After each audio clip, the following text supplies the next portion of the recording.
A few months back, I made over this laundry room that was in need of my help to get organized. The space was very small and it was lacking storage. Well, you know how we all feel about those wire racks. They're just impractical for storing things.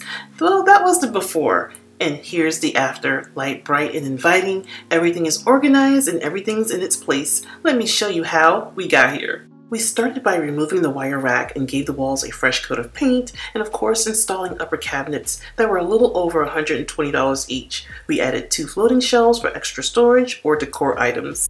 I'm using IDesign and the Home Edit open front all-purpose bins that comes in the color Onyx and the color Sand. Open front bins has an easy access front, they're ultra light, super strong, and completely sustainable. I'm using a 9-inch turntable that's perfect for storing small items. The raised edge helps to keep your items in place, yet accessible. I'm also using stackable canisters. They are perfect for using in your pantry, but you can also use them to help keep your detergents and your whiteners fresh and dry.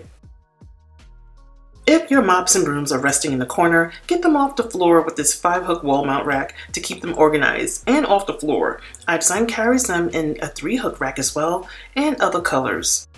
I love this double folding laundry clothes hamper bin with lid. It is perfect for playrooms, college dorms, and of course laundry rooms. But this one's a little special because the liner can be used as a backpack to carry your clothes, perfect for college students or apartment living. This space-saving wall-mount retractable drying rack is just genius. It's perfect for small spaces. You can hang your blouses, your shirts, and it folds down when it's not in use. Every home needs a sanitation station. This is IDesign's new line of ID Clean products, and I just love this new line. It's a simple organization so you can leave the house prepared and don't waste any time looking for what you need. Before you leave, I want to give you some words of encouragement, especially if you're having trouble organizing your home. If you see yourself in this situation and time doesn't permit, look, I get it. I totally get it. But get your family involved and tackle it together. I think that when everyone's decluttering and cleaning together, they will appreciate what they've done and they will work hard at keeping it together and keeping it clean. You owe it to yourself, you guys. I will be sure to leave a link to IDesign and the Home Edit collection down below in my description box. And I want to thank you all for watching.